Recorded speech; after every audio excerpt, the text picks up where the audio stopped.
Metal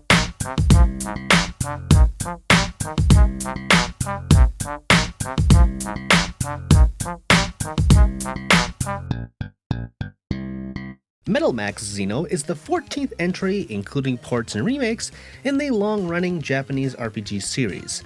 Metal Max dates back to the Famicom circa 1991. The only version North America received was Metal Saga for the PS2 in 2006. Think of it like a simpler Japanese version of Fallout. This is not the time or place to really dive deep into the franchise's history, so based on what I've played and researched, Xeno follows a similar pattern to its predecessors. The game takes place in the post-apocalyptic wasteland of Japan. Nearly all of humanity has been rendered extinct thanks to a plague of mutants and monsters. You're Talus, a monster hunter, wandering the desert when you happen upon a settlement known as Iron Base. Nearly all of its citizens have died or gone missing, so you're tasked with not only combing the countryside looking for nearby survivors, but you're also on the lookout for supplies. It's all voiced in Japanese, which sounds good, but the game is rather drawl and uneventful.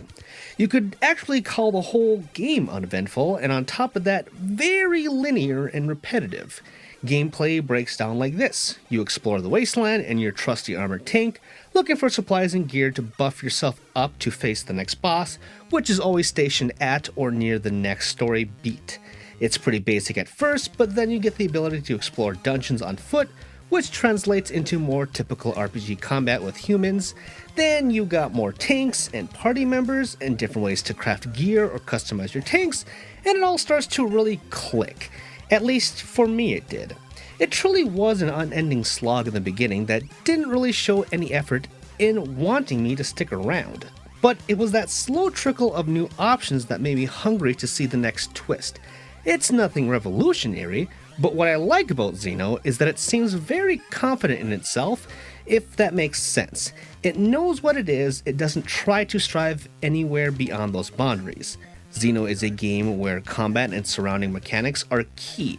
Even with the boring story and cliche characters, I found it kind of zen to just turn everything off, listen to some podcasts, and just roam the wastes, becoming the best monster hunter and beacon of hope for humanity I could be. Now, Metal Max Xeno is a $40 PS4 game, but was essentially more made for the PS Vita, which is a version we're not getting in North America. It became immediately obvious to me when the download code was less than 2 gigabytes.